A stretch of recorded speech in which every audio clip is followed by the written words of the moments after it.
আসসালামু আলাইকুম বন্ধুরা। শুধু দেখতে লোভনীয় নয়, খেতেও অনেকটা স্বাদ এবং টেস্টি।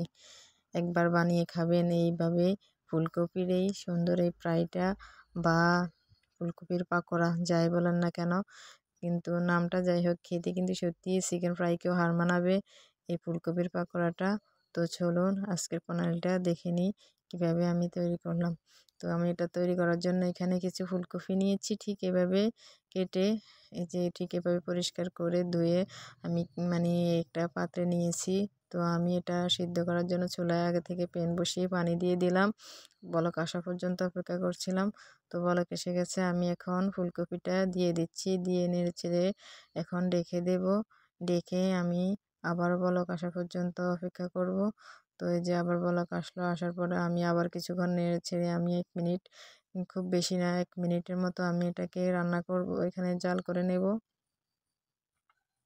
তো আমি আবার একটু ডেকে 1 মিনিটের মতো এটাকে জাল করে আমি এখন হচ্ছে যে এটা যখন কালারটা একটু চেঞ্জ হয়ে আসবে, তখন হচ্ছে আমি এটাকে নামিয়ে নেব। নামিয়ে আমি ছেঁকে একটা জালির মধ্যে ঢেলে আমি ছেঁকে পানি ভালো করে ঝরিয়ে আমি একটা বাটিতে আবার নিয়ে নিলাম।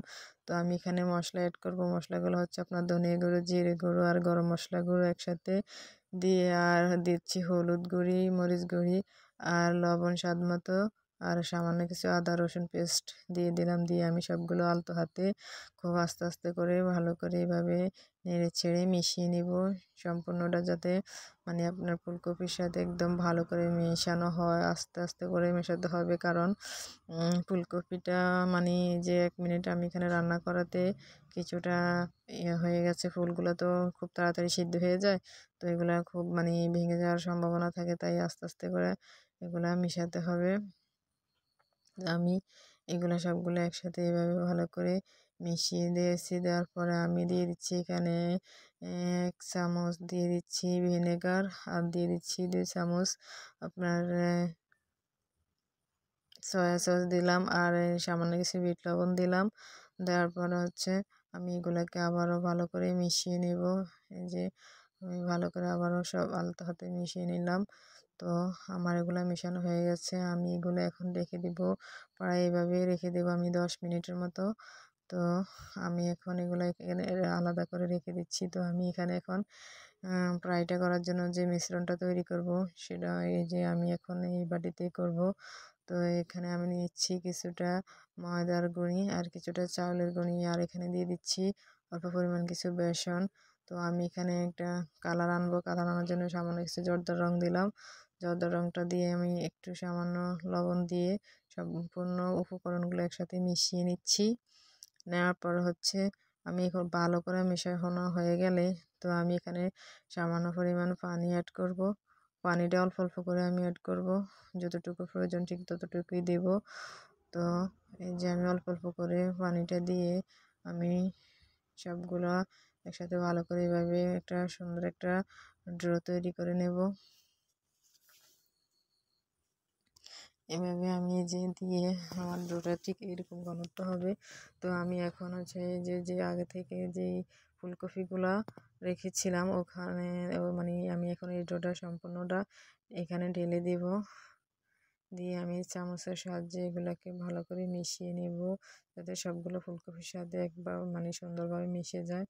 তো আমি এভাবে ভালো করে মিশিয়ে নেড়ে ছেড়ে ভালো করে আমি এই যে সম্পূর্ণ মিশ্রণটা আমি দিয়ে দিলাম। দিয়ে এই যে দেখুন ঠিক এরকম গায়ে লেগে আছে।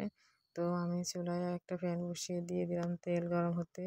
তো তেলটা যখন ভালো করে গরম হয়ে গেছে, আমি দেখে সেখানে আবার দিয়ে দিচ্ছি একটা একটা করে ফুলকপিগুলো। তো এই যে দেখুন আমি একটা একটা করে সম্পূর্ণ ফুলকপিগুলোকে এখন দিয়ে দিলাম। তো আমি এখন এটাকে ফ্রাই করব। তো দেখুন আস্তে অল্প আছে, খুব বেশি আছে ভাজা যাবে না, অল্প আছে, আস্তে আস্তে এগুলোকে এইভাবে ভেজে নেব। ভেজে নেওয়ার পরে এপিট ওপিট করে উল্টিয়ে দিয়ে আমি এগুলোকে আস্তে আস্তে করে ভেজে নেব, যাতে ভিতরে বাহিরে সম্পূর্ণ মুচমুচে হয়। এই মানে এই ফ্রাইটা বা এই পাকোড়াটা যদি একবার করে খান আপনারা মানে না খেলে বিশ্বাসই হবে না যে সত্যি এতটা স্বাদ হয়, এতটা টেস্টি হয়। মানে ফুলকপির এই পাকোড়াটা আমার ছেলেমেয়েরা তো বলতেছে এগুলা নাকি মানে চিকেন ফ্রাইকেও হার মানাবে, ঠিক এতটাই টেস্টি হয়েছে খেতে। তো আপনারা একবার ট্রাই করে দেখবেন যে এটা ঠিক কতটা স্বাদ এবং কতটা লোভনীয় হয় খেতে। এভাবে একবার বানিয়ে খাবেন। তো এই যে দেখুন আমার পাকোড়াগুলো ভাজা হয়ে গেছে, সামান্য কিছু করার নেই, আর অল্প সময়, একদম খুব কম সময়ে এই পাকোড়াটা তৈরি করে ফেললাম। তো আমি সম্পূর্ণ পাকোড়াটা এভাবে ভেজে নিলাম। তো দেখুন আজকের এই ফুলকপির পাকোড়াটা কেমন হলো। তো একবার বানিয়ে খাবেন আর খেয়ে দেখবেন যে কতটা স্বাদ হয়েছে আর কেমন হয়েছে আমার আজকের রেসিপিটা আমাকে যে কমেন্টে জানাবেন। আর প্লিজ আমার পাশে থাকবেন। তো আজ এখানেই এটুকুই করলাম। চলে আসবো আবার নতুন কোনো ভিডিও নিয়ে, নতুন কোনো রেসিপি নিয়ে। আজ এইটুকুই। তাহলে খোদা হাফেজ।